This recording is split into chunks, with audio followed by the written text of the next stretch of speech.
Eu acredito que a gente escolhe o nosso propósito, o nosso objetivo, e esse propósito ele vai mudando ao longo do tempo. Algumas fases da nossa vida, ele tem motores diferentes. Então, por exemplo, nessa primeira fase, eu morava com meus pais, estava prestes a começar a faculdade e não tinha nenhum plano para trabalhar. E naquele ato, depois que eu terminei o ensino médio e faltavam 6 meses para eu começar na faculdade, eu comecei a me dar conta que precisava ganhar algum dinheiro. Por que eu pensei em ganhar um primeiro dinheiro? Porque eu estava ali namorando com a Luciana e queria ter alguma autonomia com a Luciana, sair, passear, comprar um presente, ou seja, estava naquela... não ia ficar pedindo dinheiro pro meu pai. Então, você vê o que faz uma mulher na vida de um homem, né? A primeira vez que eu pensei em ganhar dinheiro foi porque eu estava namorando com a Luciana. Legal. Só que daí, nesse período, nesse intervalo, eu casualmente fui trabalhar, atender um anúncio de emprego, uma entrevista de emprego num curso de inglês para vendedor. E a minha intenção era só ter uma experiência, entendeu? Só ter uma rápida experiência. Nunca tinha, quero saber como é que é uma entrevista de emprego. Eu não queria nem... Eu ia fazer faculdade. Não estava nos meus planos de trabalhar. Sim. Tanto que na entrevista a pessoa me perguntou quais eram os meus planos. Eu falei, não, eu quero só ter uma experiência. Em agosto eu começo a faculdade. Quando eu fui aprovado finalmente, fui trabalhar nessa empresa, lá tinha um plano de carreira.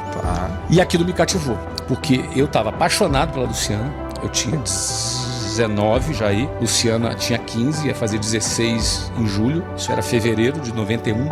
E daí o que acontece? Eu começo a trabalhar em que o motor que me moveu foi querer me casar com a Luciana. Eu queria já naquele momento me casar, sair de casa, ter uma vida independente, me casar. Aquele era o meu principal objetivo naquele momento. É óbvio que em dezembro de 92, quando eu me casei, aí a gente cumpriu esse meu primeiro objetivo foi cumprido. Então, ou seja, aquilo que me moveu naquele primeiro momento já não foi o que me moveu num segundo momento. Eu tive que renovar o meu objetivo, renovar por que eu trabalhava, qual era a minha finalidade. Você vê que as nossas metas, os nossos propósitos, eles vão mudando ao longo da nossa vida.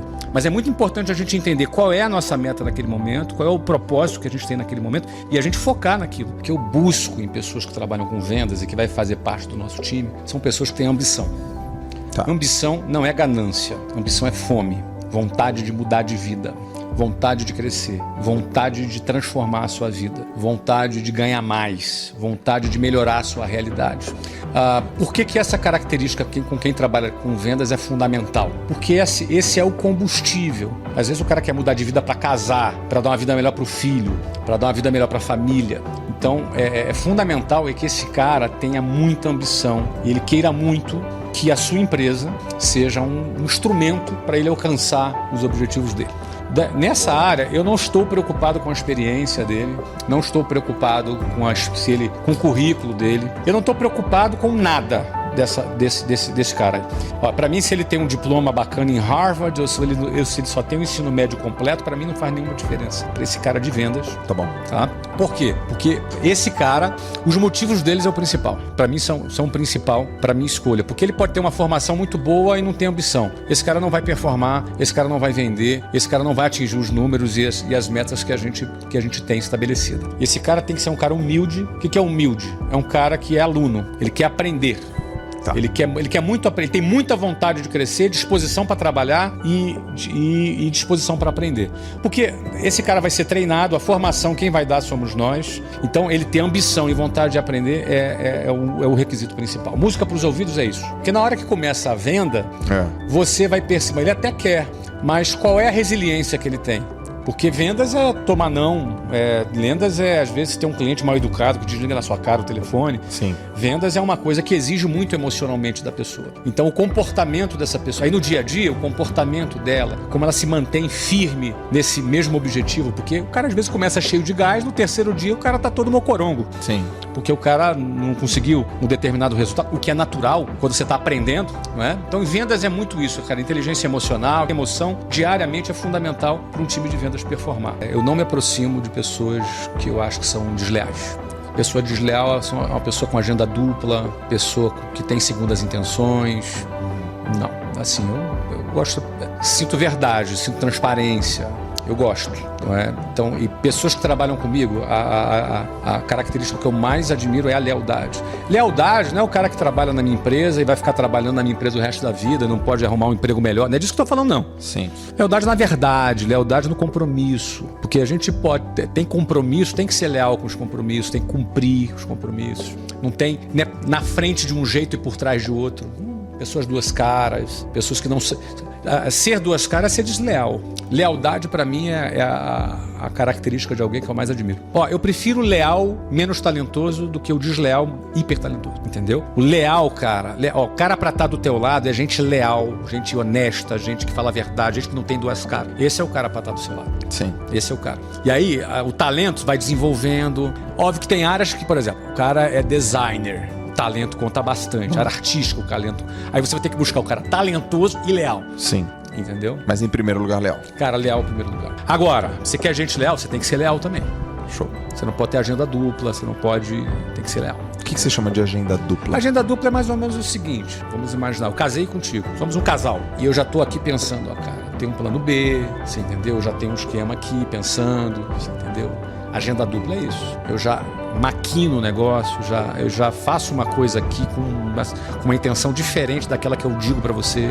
Isso é agenda dupla. É o cara que trabalha na sua empresa e tá falando com o teu cliente e na cabeça dele tá assim, cara, eu vou dar meu telefone pra ele pra fazer um freela. Entendi. Isso é uma agenda dupla. Entendi. Ele não tá alinhado com você, não tá leal com o seu interesse. Isso é uma agenda dupla. Tem problema alguém trabalhar com você e sair e trabalhar contra... Nenhum, zero. Aliás, cara, todo mundo que saiu, trabalhou comigo, sai abençoado, entendeu? Mas o cara, enquanto tá com você, tem que ser leal. Eu nunca penso, Joel, que meu filho tem que fazer o que eu faço. Eu penso que ele tem que ter sucesso naquilo que ele quer fazer. Ai, cacete. Entendeu? Saquei. Eu não quero que ele me suceda. Eu quero que ele faça o que quiser da vida dele com sucesso. Eu não quero que ele me suceda. Eu quero que ele tenha um sucesso grande. Ele tenha uma sucessão. Aí o que ele vai fazer? Não importa, cara. Eu quero ser artista plástico. Vai ser. Eu quero ajudar a preservar as baleias. Vai ser. Vai trabalhar numa ONG. Você trabalhou numa ONG? Trabalhei. Começou a tua vida assim? Sim. Então, eu quero trabalhar ajudando meninos de rua. Vai fazer o que ele quiser. Ele tem que fazer o que quer fazer. Eu penso que grande parte das empresas são sucedidas, muitas não são bem sucedidas. Até quebram, até fracassam. Porque, primeiro, nem sempre o teu filho vai querer fazer e vai se interessar por aquilo que você quer. Nem sempre ele vai ser competente nas mesmas áreas que você é competente. Às vezes ele vai ser em outras. Perfeito. E por que impor isso? Entendeu? Estabilidade não existe. Quando você entende que estabilidade não existe, você vai aproveitar cada segundo da vida que você está vivendo. Quando você entende que estabilidade não existe, você entende sobre a finitude da vida. Você vai morrer. Ninguém escapa vivo daqui. Quando você entende isso, você vai estar muito mais próximo de entender a sua insignificância. Okay. E da sua necessidade de se conectar com algo mais que tenha mais significado. Você se afasta mais da futilidade, você se afasta mais da covardia, porque quem busca estabilidade, achando que ela existe e ela não existe, pode estar perdendo uma oportunidade de conquistar mais da vida, de ser alguém melhor, simplesmente pelo medo do risco. Quando é um medo do risco inútil, porque se eu vou morrer, eu vou ter medo de quê, cara? Se eu vou morrer, qual é o meu medo? Do que eu vou ter medo? Por que as pessoas têm tanto medo? As pessoas estão tão travadas para tomarem decisões porque têm medo. Porque não entendeu que estabilidade não existe. Estabilidade não existe é um conceito libertador. Uhum. Ele não é uma frase ameaçadora, é uma frase libertadora. Porque quando eu entendo que estabilidade não existe, o que eu vou temer? Percebe? Sim. Então eu acho que por trás dessa compreensão a gente se reconcilia com a nossa humanidade, com a nossa finitude e se conecta com algo maior que tenha muito mais significado e a gente tem chance de viver a nossa vida, os nossos últimos dias. A gente vai viver esses últimos dias sem medo, com liberdade, sem medo, sem covardia, solto, sem estar travado. Então eu penso que por trás de estabilidade não existe, tem aí uma gama de muitas coisas que nos liberta do sistema, né? Que o sistema tenta nos convencer que a gente tem garantias, não é? O fundo de garantia para o tempo de serviço que é recolhido dos funcionários é aplicado num valor que é abaixo da inflação. Que garantia é essa, meu amigo? Você entendeu? É abaixo da inflação. Historicamente, nos últimos 10 anos, rendeu menos que a inflação. Que garantia é essa? Não é verdade? Então, por aí vai. Essa é a mensagem. Estabilidade não existe.